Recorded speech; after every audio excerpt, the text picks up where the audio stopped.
Marqué toute une vie.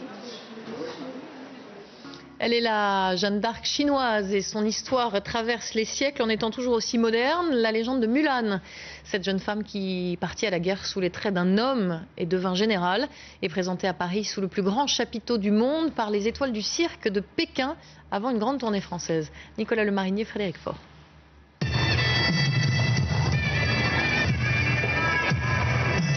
C'est l'école de l'excellence, les étoiles du cirque de Pékin.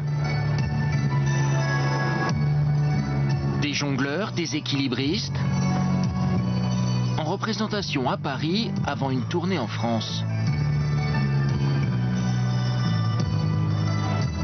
Parmi les 50 artistes, certains ont à peine 16 ans. Surprise, ils ne viennent pas de Pékin, mais de Chongqing, 13 millions d'habitants, au centre de la Chine, le pays qui a inventé le cirque.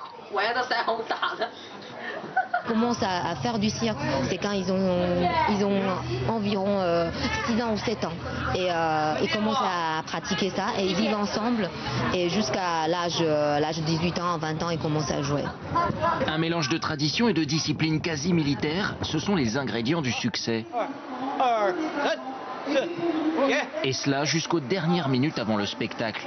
Indispensable pour tenir 2 heures et 14 numéros plus périlleux les uns que les autres.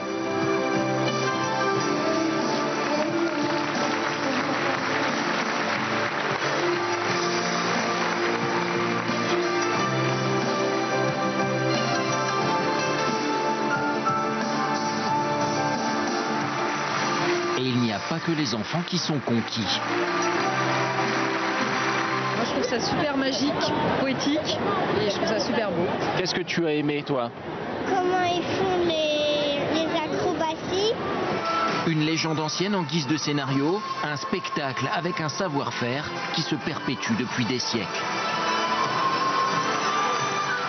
Et notez que le samedi 24 décembre, soir de réveillon, le spectacle dont vous venez de voir un aperçu sera retransmis en direct sur France Télévisions. Voilà pour l'essentiel avant de refermer le journal, je vous en rappelle.